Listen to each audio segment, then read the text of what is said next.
স্বপ্ন তুমি আমার জীবনে এলে, কত সাধনায় এমন ভাগ্য মেলে, আরে কত সাধনায় এমন ভাগ্য মেলে।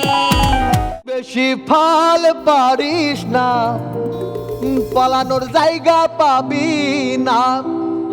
বেশি ফল পারিস না, পালানোর জায়গা পাবি না। মায়ের খাবি চাইয়া দেখবি বলতে পারবি না। মায়ের খাবি চাইয়া দেখবি কিছু বলতে পারবি না। বেশি ফল পারিস না, পালানোর জায়গা পাবি না। প্রিয় দর্শক, আমাদের অনুষ্ঠান থেকে পালানোর কোথাও জায়গা নেই। আপনি যেখানে যাবেন, যে কানিকঞ্চাতে, সেখানে আমাদের গানের গলা পৌঁছে যাবে, কারণ আমরা এত চওড়া সুরে গান গাই। আচ্ছা, আপনারা তো গান করেন, সুর থাকলেও গান হবে না। কোন সুর? সুর আছে কিন্তু গান হয় না, বরং ঝামেলা হয়। বেসুর না, বলেন কোন সুর আছে আশেপাশে কিন্তু আপনার অসুর? অসুর না, শ্বশুর। হ্যাঁ শ্বশুর, শ্বশুর। এবং আরো আরেকটা সুর, সেটা হচ্ছে ভাসুর।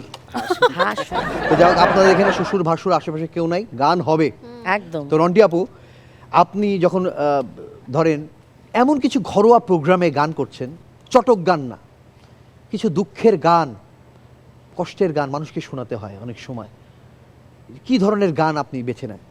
শত জনমের স্বপ্ন তুমি আমার জীবনে এলে,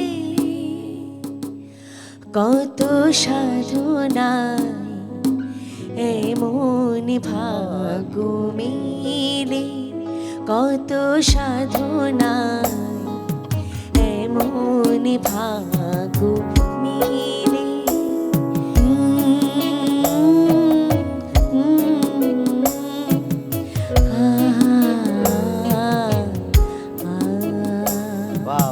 অসাধারণ। মানে এই ধরনের গান শুনলে দর্শক অনেক সময় ঘুমিয়ে যায়। আচ্ছা, তো এই দর্শকদের এই ঘুমানোর স্বভাব কেন জানেন? কেন? এটা শুরু হয় শৈশব থেকে। এই প্রত্যেক মা বাচ্চাকে গান গাইয়ে ঘুম পাড়ায়, এখান থেকে তাদের স্বভাব হয়ে যায় গান শুনলেই ঘুমায়। তো যাই হোক, এই গানটি তো গাইলেন। আচ্ছা, এবার গানের প্রথম অন্তরা গাওয়ার পরে দেখলেন দর্শক ঘুমিয়ে যাচ্ছে। তো এইবারই আপনাকে এই গানটা এমনভাবে গাইতে হবে দর্শক যেন আবার লাফ দিয়ে ওঠে, কারণ আপনাকে তো ক্রাউডের মন জয় করতে হবে। এবার এই গানটাকে এমনভাবে শোনাবেন, এটাই আপনার জন্য পরীক্ষা। শত জনমের স্বপ্ন তুমি আমার জীবনে এলে, শত জনমের স্বপ্ন তুমি আমার জীবনে এলে, কত সাধনায় এমন ভাগ্য মেলে, আরে কত সাধনায় এমন ভাগ্য মেলে। শত জনমের স্বপ্ন তুমি আমার জীবনে এলে, শত জনমের স্বপ্ন তুমি আমার জীবনে এলে, কত সাধনা